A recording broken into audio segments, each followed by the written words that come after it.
Good morning! Wow, ang ating morning napaka-fresh. Napaka-fresh ng ating gulay. Ayan, to this video mga langga, mag-update po tayo doon sa mga upo na galing sa Germany. Yung sponsor sa atin ni Ma'am Orfa. Wow, ayan mga langga, nagbunga na. First time ko nagtanim ng mga upo na ganito. So nung nakaraan nakapagtanim ako ng mga upo, ayan, hindi po talaga nabuhay dito sa rooftop. Ayan, bilis lang siyang nawala dahil malakas po kasi ang hangin dito. Hindi kinaya yung ating mga balag na tutumba. So dapat pala pag nagtanim tayo ng mga upo, pagtanim dito sa rooftop, yung hindi binabagyo. Yung mga summer, mga langga, katulad dito. Kasi walang hangin. Ayan, nabubuo yung ating mga upo. Ayan, silipin natin. Lapitan natin sila mga langga. Ayan, ang aga natin. Ang ingay na ng ating mga manok. Ayan, ito po yung ating mga upo mga langga. Dalawang variety po ng upo yung ating itinanim. Itong pabilog. Wow, grabe ang ating upo. Napakaganda. Wow, first time natin makapagtanim ng ganito, pabilog yung ating upo.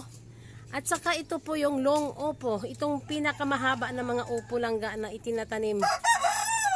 Nakikita ko ito kay Ma'am Orfa sa kanyang garden, itong ganitong variety ng upo na napakahaba. Ayan, bata pa siya, oh. Ayan, oh, ang haba niya, oh.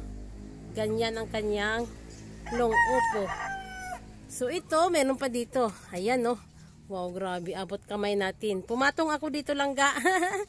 Ayan, pumatong ako dito kasi hindi ko po yan maabot. So, yan. Wow, ayan, wow, ang ganda, no? Ayan, grabe. Parang ang sarap ng kainin. Ayan, lumalaki na sila. Ayan, oh. Yan, yung ating mga upo na ito ay bumalag na. Gumapang na. Dali, silipin natin. Baba muna tayo. Ayan. Ayan, aray.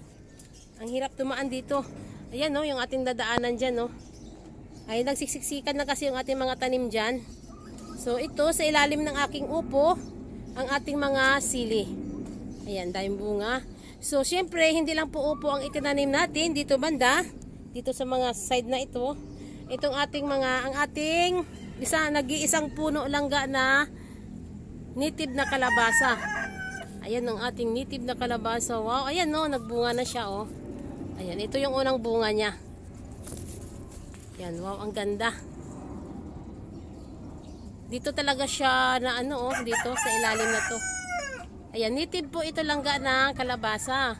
So pinagsabay ko sila dito sa aking itinanim na mga upo. Ayan, nagbunga rin. Kahit na magkasama sila na itinanim, nagbunga rin yung ating kalabasa. So, ayan, wow. Silipin natin dito banda. Ayan, oh, ganyan. Ganyan na po kataas yung aking, ayan, ang hirap. Alam mo, kasi mga langga, siksikan po yung ating mga tanim dyan. Ayan, nakita nyo ba yan, ang ating mga tanim? Ayan, siksikan yan, hanggang doon. Kaya, mahirap tayong dumaan. Ayan, silipin natin, dito yung ating upo. Ganyan po yung ating upo. Ganyan na siya. Ganyan na siya kahaba ang kanyang ginapang. So, dapat, magdadagdag pa ako dito banda ng mga balag para gumapang siya. Hindi siya kawawa. Kawawa yung kanyang gapang kasi, tag dito, ibinalik-balik ko lang doon. Banda roon yung kanilang mga talbos para hindi sila lumayo. Kasi pag nasa ibabaw ng net, mahirap na siyang kunin kasi mataas po dyan.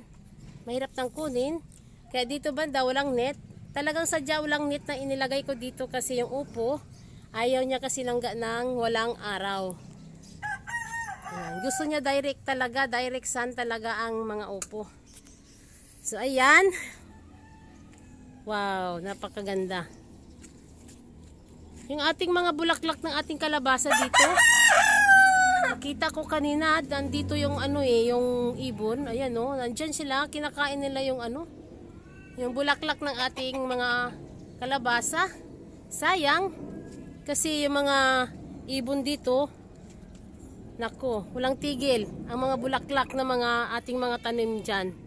Kaya ang hirap pag nandito sa rooftop, pag wala tayong mga net, katulad niyan, naglagay ako ng net. Pero syempre may butas banda doon.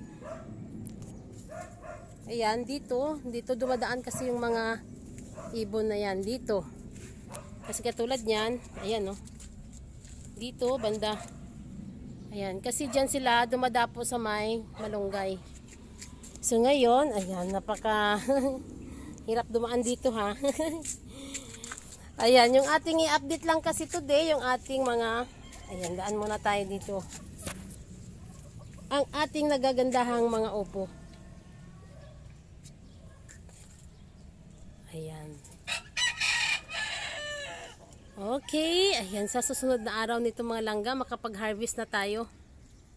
Makakatikim na tayo dito sa ating mga upo na ito. Kasi lalaki pa ito. Bata pa siya, oh. Bata pa yan. Ayan, napakaganda. Yung ating balag, andun sa ibabaw. Kawayan po, ginawa kong balag dyan kasi mahirap kasi pag hindi kawayan. Matibay kasi ang kawayan. Pag lumakas yung hangin, yung kawayan, maganda kasi siya kasi mabigat po yung ating upo. Kaya kailangan talaga yung ating balag ay kawayan. Ayan, tinusok-tusok ko lang yan, tapos nilagyan ko lang siya ng mga ayan, mga tali-tali. Kasi pag halimbawa walang kawayan ito, matutumba ito langga kasi malakas yung hangin. Ayan, malakas yung hangin dyan. Ayan, open lang kasi dyan, kaya malakas yung hangin. Kaya dito, maganda ang pwesto ng ating upo dahil kawayan yung ating ginawang balag. Ayan, hanggang doon sa taas. Hindi ko pa nga nalagyan ng doon. Sana tatalian ko sa taas para pag gumapang doon. Kaso ang taas kailangan nating pumatong pa para yung ating tali mailagay natin doon sa taas. Kasi mababa lang Ayan, sa sobrang bigat kasi ang aking tali dyan bumagsak Ayan. Okay. Sa sunod na araw dyan mga langga, babalik tayo dito. Ayan, babalikan natin dito yung ating mga upo. At mag-harvest tayo dito. Kung medyo malalaki na, medyo bata pa, maliit pa lang kasi pang kakalaki lang niya.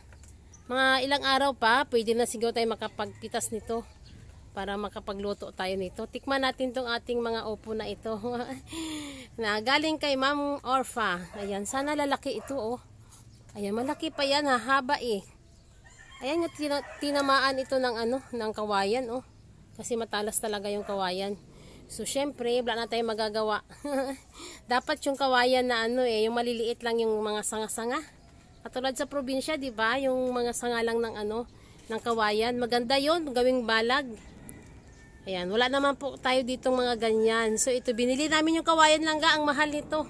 Ang mahal ng kawayan. Ilang piraso lang. Ang mahal ng kawayan.